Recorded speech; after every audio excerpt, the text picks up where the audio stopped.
All right, so we're going to go ahead and start our session today. We are talking about Google Classroom and just kind of getting an introduction and getting in to see what Google Classroom is about. I have a little bit different setup today, so I actually am traveling, and so I have a different setup, and so if I fumble around a little bit with the windows, just bear with me. I will get there. Before we begin, don't forget the sessions are recorded and available to view after the session. The best place to view these sessions I have really found is if you just go straight to YouTube and you search my name, Kate Pyland, look for my channel, and you should see some uploads there. All the sessions from the summer are available there for you to watch. You can enter any questions that you may have over to the right with the Q&A. I run a Q&A for the entire thing. If you enter it there, that means everybody get the opportunity to see that question and will answer it live right at that moment. If you are watching this through YouTube, which is the best way for a mobile device, you will not have access to the Q&A, but you can email me and I will try to respond after the session is over. Also, something to remember is there is a slight delay to the video, about 10 to 15 seconds, kind of depending on different bandwidth and speed. It might be a little bit longer because of where I'm at this time. But just know that if you post a question out there, I may not answer it right away because there's actually a little bit of a delay from when I'm presenting it live. At the end, I will be sharing a link to a follow-up survey. You will need to fill out this survey in order to get PDC points. Excuse me, if you do not want those points, please still fill out that survey, as it does give me great feedback for the sessions and what information has been valuable to you or any additional information that you would like to receive. All right, so first off, we are talking about Google Classroom.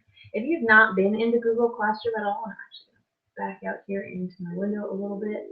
I'm going to go to this one here. So when you first get into Google Classroom, you hopefully got in there ahead of time.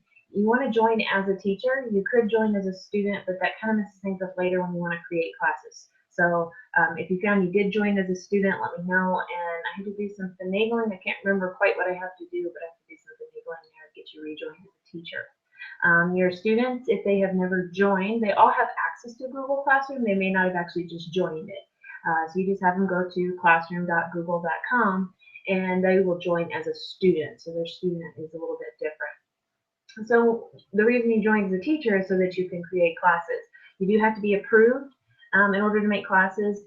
I believe if you just join here at last minute, you do not have to be approved. You can still join the summer learning session because you're joining as a student, your teacher as a student, but you will not be able to create any classes until you're approved. That approval just kind of happens real quick. Actually, I'm the one who does that. So if you don't see approval right away in the first couple days or whatever, just shoot me an email and I'll make sure I jump on there and do that. I don't get alerts on that, so I have to make a point of getting in there to do it. All right, so this is the first page that you're going to see when you want to get into it. So right now, whether you've been approved or not, I'll leave it up to you. I probably wouldn't create your class right away. You can if you want. If you have joined the summer learning session class, you will be as a student. So you kind of get to see things and be able to test stuff out as a student side of it, not the teacher side. So if you want to test something as a teacher, you'll see this first window here, and just the quickest way to make a class, hit the plus sign. And you can either join the class or create the class. If you have not joined the class yet, go ahead and click join class. And I'm going to jump over to the session, and you're going to type in this code. So you hit that plus sign and join class, and then you're going to type in that code. And that code right there, I see it's really small. If I get a little bit larger. So it's going to be S52J496. That is still open. If you join this later, that is perfectly fine as well. You just get a different feel for it. I'm going to use the same class for all three of the Google Classroom sessions. That way people can kind of get a feel of what the student side is going to look like so they can compare their students and what they can look for. And you'll get to see the teacher side because that's what I work on right here. Come back up. So if you hit that plus sign, you joined a class, you could create a class. When you create your class, I'm going to come back over here and hit my plus sign again. If I go create class, you just give it a class name. You can give it a section if you want. If you want to do, fall and spring, or if you want to say first hour, second hour, you can kind of type them up in just different ways. I've seen a lot of variety, so it just kind of depends on you.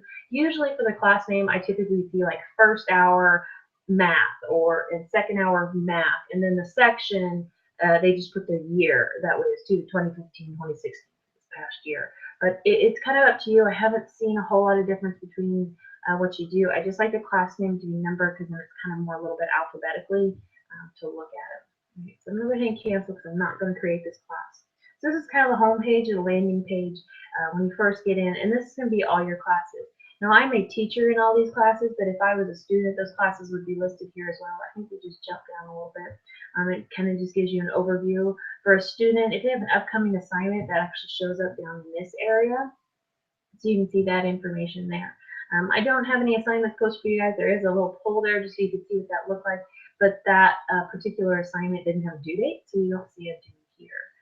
I'm going to jump back over. This is kind of the sidebar. This is another way to navigate between all your classes. You can see this when you're actually in a class, or if you want to see all of them. For students, they'll have one, I believe this says attending, but I'm not 100% on that. I actually used to be a student for some classes, and then those classes got archived at the end of this year, so I haven't seen them. But you would see another one. It's very similar to the setup. So if you're a student of this particular class, you'll have the teaching if you build a class, and then you'll have another one that's like attending, and you'll have the classes down there. That just means you're a student of them. You're not a teacher, and you can't post assignments. You can't grade. You just get a little bit different of a view. Work on both of them, whether you're in the teaching or the attending, is going to give you what is available, what work you have for all your classes. So it's going to lump everything together. So if you just are going through and you're grading stuff straight down the line, work is where you're going to go. If you want to look specifically at a class, you want to click on that class. So I can click on the class out here, or I can click on the class in the sidebar. It's kind of up to you. So I'm going to go ahead and click onto the summer learning session so you can see what that looks like. And this is kind of the setup, your initial setup. They have different themes, different pictures, all those different things that you can do. I am going to scroll down the line so you can kind of see where this will is. Now, there's not a lot in this class so far because I just started it at the beginning of this week. And as you begin to work, you'll see more and more items that are going to be listed down on that. So first in this main part is your stream. And the good and bad of Google Classroom, I will admit, is one of my things is it just posts things down the stream. So it's not posting them with the most recent due date at the top. It's just as you post them, that's how they go down the line. So I'm not super fond of that. There's one thing that I've kind of given feedback on. That's not my favorite thing, but you know, it really does say the most recent item is going to be right there at the top. I do like that now they have added, if you click on the little 3 dots of that post, I can move a post to the top. So this is my little welcome message here. I can push that. Therefore, if something had gotten pushed down the line, it was a super important announcement, you just hit those 3 little dots and say post it to the top, and that way it brings it back up to your wall. So think about Facebook. Facebook posts things down the line as they're posted, and you could also choose by popularity. But that way they just go down the line. If you want to promote something back to the top, that's just what you do is you push it back to the top. And so you can do a little bit of reorganization there, but that's kind of where you're limited. Also remember that you can create a variety of posts. So if I hit my plus sign, or if I hover over it, you'll see I have some options here. And I'll get more into depth on these next week. We'll talk more about posting and assignments. But you can reuse posts, which is really, really nice. And you can reuse posts from archived classes. So if you've done Classroom before, just know that you could reuse posts from past classes or other classes. You can create a question. That's like my question I have listed there. It's kind of polling. You can do create an assignment, which is an actual assignment. We'll get more into that. And creating an announcement, which is like my top one, that's just going to post some information out there. It's just going to give you an announcement about the class, or hey, pay attention to this little bit. So those are different types of posts that you can use. I do like the reuse post. So if I have that, I'll show you reuse post. It kind of has listed my most recent post from different classes. I can go back to all classes. Here's a variety of classes that I've gotten listed. Even though a couple of these have been archived, and you can see that they've been archived, I can still pull from them.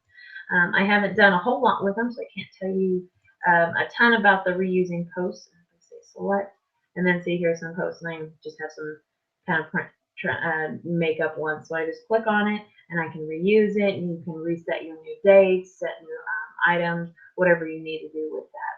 You can also create new copies of all attachments, which I really like. So if you're kind of reusing an assignment, it's going to create whole new ones. So like 2016 Get to Know You paper instead of the 2015 Get to Know You paper. It would create a new attachment for it.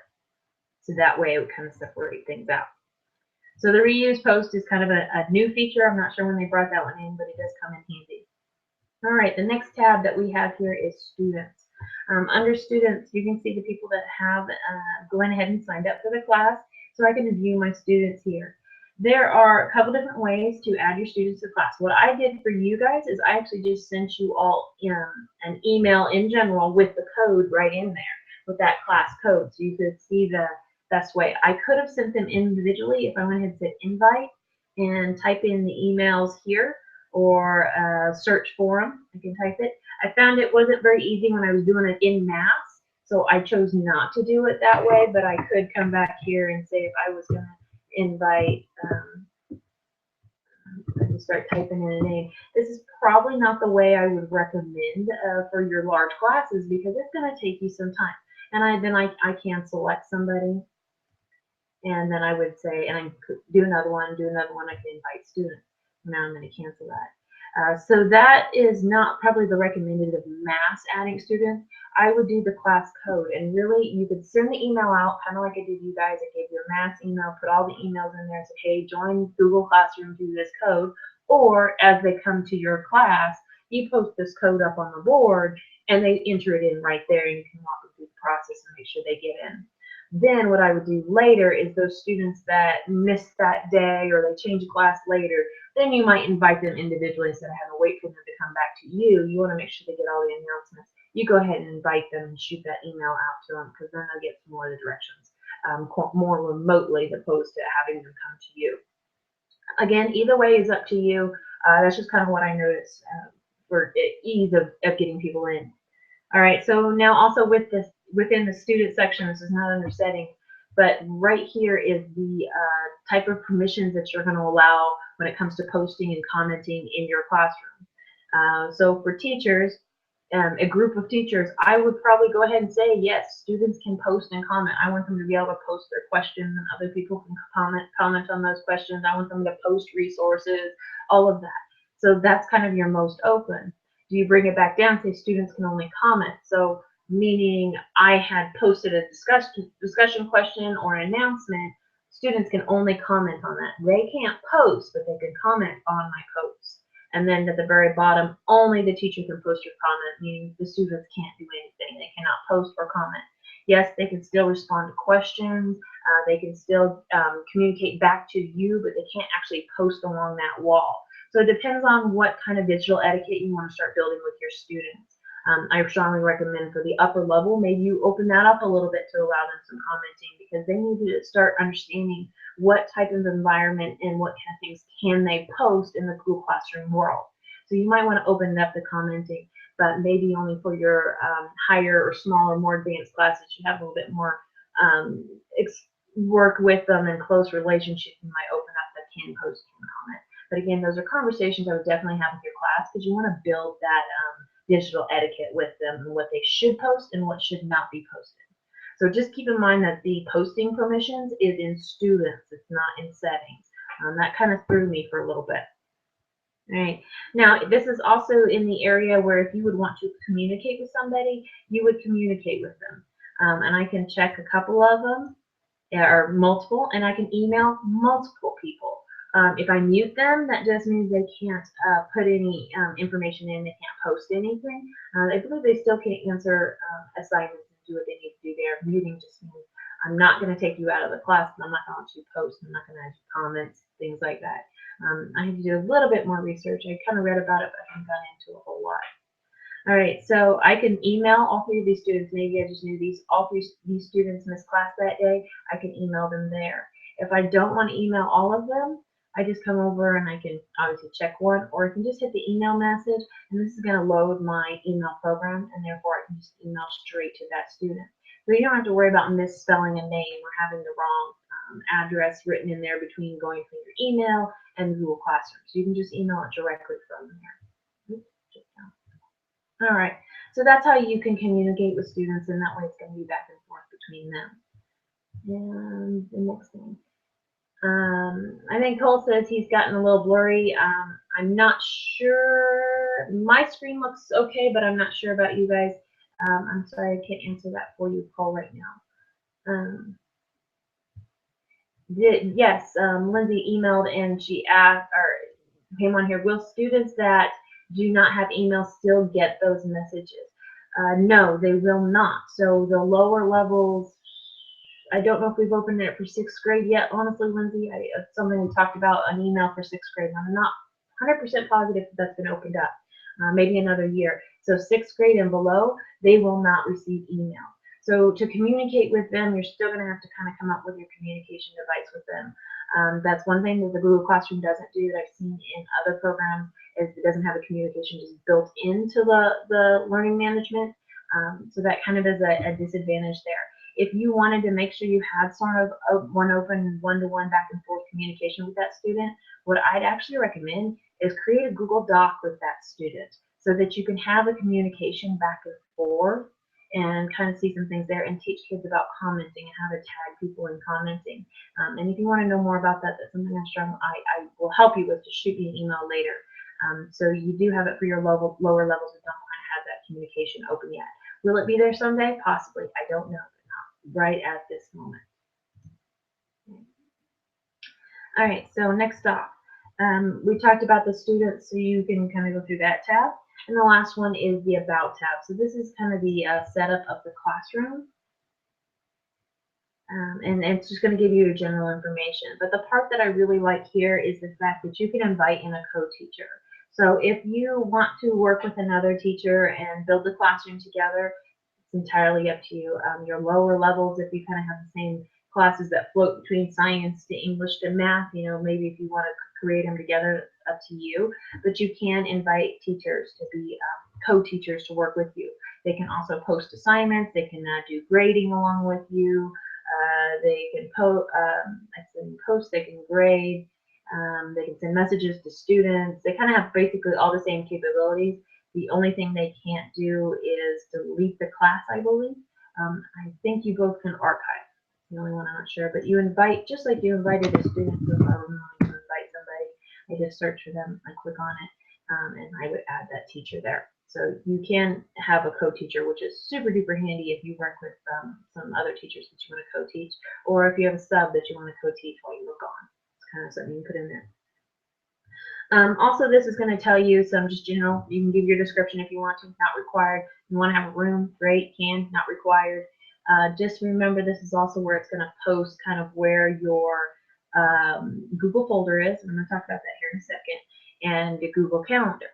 The Google Calendar integration piece was added just about the last month of school, so it's kind of a new piece. I thought it was kind of neat. They still got some bugs to work on that, but this takes you right to those items, but you can still view them in your drive. So I'm going to jump over there now. But this is any changes, so maybe if I wanted to change this folder, I didn't want this folder, I actually wanted to make a new one, I can create a new folder here and rewrite it. Some of that gets a little tricky, so I don't recommend it a whole lot.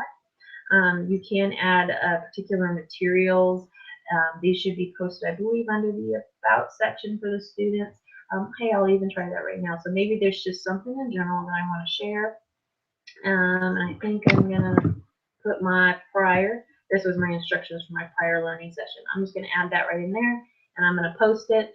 It's just a document. There's nothing in there. It's just step by step. So you can double check and see where that pops up. I believe it pops under the About, but it doesn't come up in there. So those are just like your general materials. They're not necessarily tied to an assignment. Maybe it's your class syllabus, class description, outline of what's going to be happening in class. It's not really tied to an assignment. It's your overview. All right. So I do want to go over to the Drive and the calendar so you can explain the integration there. Google Classroom is fully integrated with the Google tools. So that's the great advantage of going with Classroom is because you have that easiest integration and flow between all the apps. All right, so if I jump to my Google Drive, as soon as you get into Classroom and you set up Classroom, it makes a Classroom folder for you. And it's just called Classroom. It should be on the main level of Drive.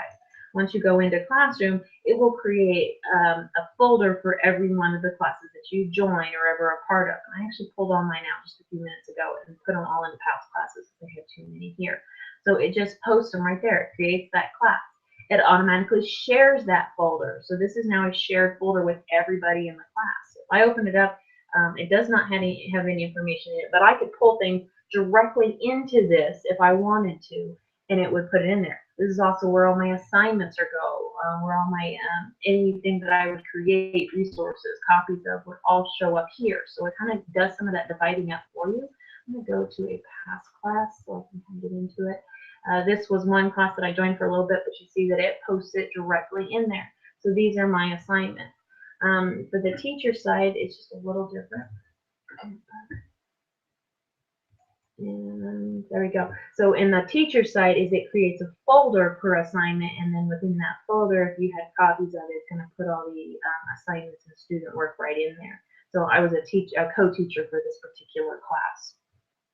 So it creates a little bit different of a folder depending on the type of class that you're getting into. So whether I'm in Google Classroom or I'm actually in my Drive, I can still add things straight to that folder so that information is there for you.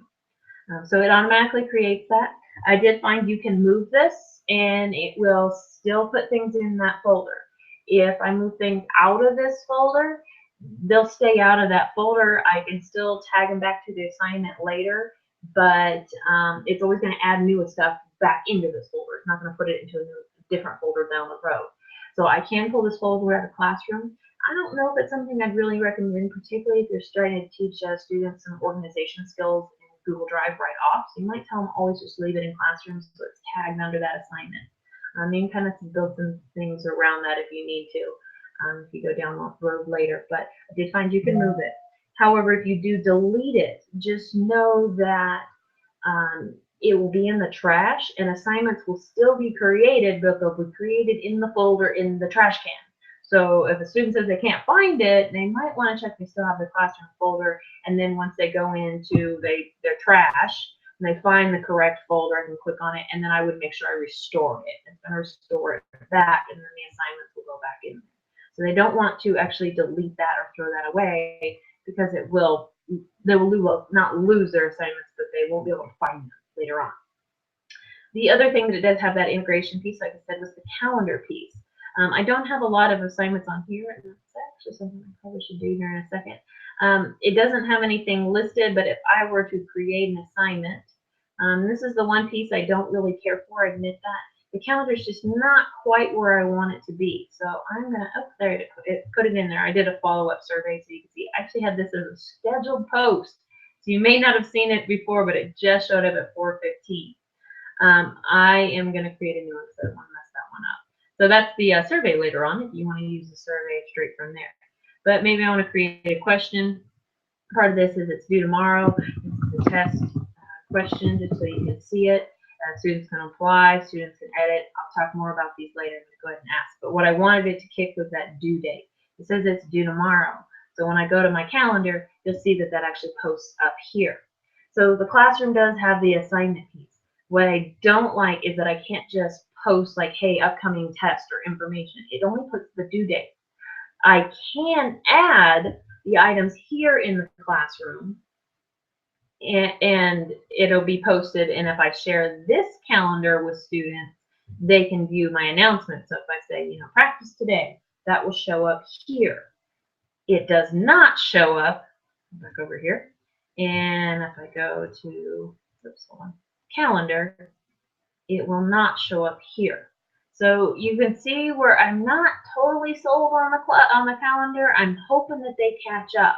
So what again I mean, if I come to my calendar and let's see here, practice today, and I'm just going to set it for all day just so it shows up nice and big. So this, I added it straight to my summer learning calendar, but if I jump back over here, you'll see here it doesn't post it because I didn't create this as a due date within Classroom. So I'm not super fond of that. I admit that that's not one of my favorite things. I'm hoping the calendar catches up. Okay, so the calendar does have some capabilities. There's some information there that you can look at. Yes, you can share this calendar from Google Calendars to parents, to your students, and teach them how to use that. But keep that in mind. All right, so there's some integration there. Last thing we're going to kind of get into a little bit more in depth is the settings, just so you know kind of overall on settings. So if you hit the little sidebar, the three lines pops out with your settings. I'm going to go to settings. You can change your profile picture. They're going to go in some Google account settings. Students don't quite have all these features even. The only thing is that you really have here is the send email notifications. Again, this is something else I am not liking and I'm hoping to get worked on. It's kind of an all or nothing deal. I wish I could choose which notifications I get. So say if a student responds to an email, I want to get that notification. Or if they submit an assignment, I want to get that notification. However, I'm a part of a lot of classes just because I try to keep a beat on what's going on for some of my teachers that I work with. So if I'm a part of their class and I have notifications turned on, it will send me a notification, new assignment posted. And I don't want to add to my email load. So that's actually something that shows up in my email and I don't like it. So I turn it off. So to send email notifications needs a little bit work. I actually turn it off, but it's one of those things that if you're going to use Google Classroom, I kind of recommend you get in and out of it quite often. You don't just leave it be, otherwise it's not going to do the things that you want it to do with your students anyway. So you're okay to turn off the notifications if you plan on getting into Google Classroom fairly often, right? But if you don't, you might want to leave it on. It's going to be up to you on that. You can change the theme and the upload images. Just come up here, see it. I picked a bug theme, but yes, you can select the theme or you can upload your own photo. So if you have your own particular class photo, maybe you take a class photo, you can add that here. It does have to be a particular size. I'm guessing it needs to be 800 pixels by 200 pixels because that's what forms are, and this is fairly similar. But I don't really know. You can always try that trial and error. But you can upload a upload a photo. It will have to be on your computer, on your desktop, and then upload it from there. It will not let you add directly from Drive at this time. I don't know if that's something they're going to add later on down the road. Selecting a theme, all that's going to do is you're going to be able to choose from a gallery of pictures, and it's going to change some of the coloring.